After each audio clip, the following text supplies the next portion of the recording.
On m'a posé une question et je voulais y répondre en public parce que je l'ai trouvée très pertinente. La question c'est, j'ai repéré quelque chose que je voulais changer à l'intérieur de moi. Comment est-ce que je fais pour changer cette chose-là? Merci déjà pour la question. Alors, je vais imaginer comme d'habitude. Imagine que euh, tu es venu au monde dans une maison, ton monde intérieur. On ne va pas parler du monde extérieur. Mais en tout cas, tu es arrivé dans ton monde intérieur. Il était déjà construit. Construit par toutes ces choses qui t'ont été transmises dans ta lignée, même dans tes vies antérieures, si tu es croyant, si tu es croyante. En tout cas, tu n'arrives pas tout neutre en fait.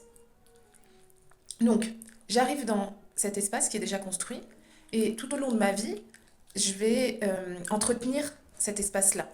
Qu'il soit bon ou mauvais, ça va être, je vais l'entretenir par les choses que je vais vivre, les situations que je vais rencontrer, les gens. Je vais entretenir tout ça. Si je suis amenée au cours de ma vie à poser ma conscience sur qui je suis, sur cet espace intérieur, sur mon monde intérieur, il y a des choses que je vais peut-être mettre en lumière. Et soit elles me plaisent et je vais continuer à cheminer avec dans ces espaces. Euh, Il y en a que j'ai pas du tout envie de voir. Et puis il y en a d'autres que j'ai envie de changer.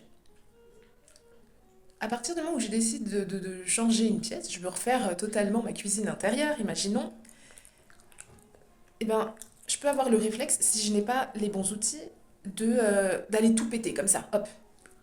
Je ne sais pas par quoi je veux reconstruire, je ne sais pas comment déconstruire, mais je vais tout péter.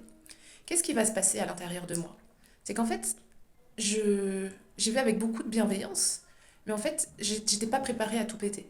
Donc en fait, je me suis fait mal en essayant de casser des trucs, j'ai pris ma grosse massue, je me suis tordu la cheville, je m'en suis pris plein les yeux. Donc après, qu'est-ce qui va se passer? C'est qu'intérieurement, j'ai plus envie d'aller déconstruire. Parce que ça fait mal en fait, c'est horrible de tout casser, de tout péter, j'arrive pas. Puis en plus, il y avait le côté émotionnel en fait, j'étais un petit peu attachée à cette cuisine même si elle me plaît pas et que j'ai envie de la changer. Sauf que si j'ai envie de changer les choses, il va falloir que je déconstruise, que je pète tout pour pouvoir reconstruire. Qu'est-ce que je fais dans ce cas-là? Eh ben, je me prépare à tout casser. Ça passe par quoi? Ça passe par me sécuriser. Je sécurise mon système intérieur. Et dans notre image de la maison, je me sécurise. Je mets des chaussures de sécurité, je porte des gants, je mets une combi, je protège mes yeux, je prends le matériel qu'il faut pour tout péter. Et là, je peux tout péter. Et qu'est-ce qui se passe par rapport aux autres fois où j'ai essayé de tout casser pour pouvoir reconstruire? C'est que comme je l'ai fait en sécurité, je suis fière de moi et là, je peux me célébrer. Je me célèbre. Bravo. J'ai repéré cet espace, j'en veux plus, je l'ai cassé, et moi, je vais bien. Je peux passer à une étape, à l'étape suivante. Et l'étape suivante, ça va être d'aller voir ce qu'il y a derrière ce mur, comment il tient, par quoi il a été construit. Après, il ne faut pas que cette étape-là, ce soit la plus longue et la plus prenante.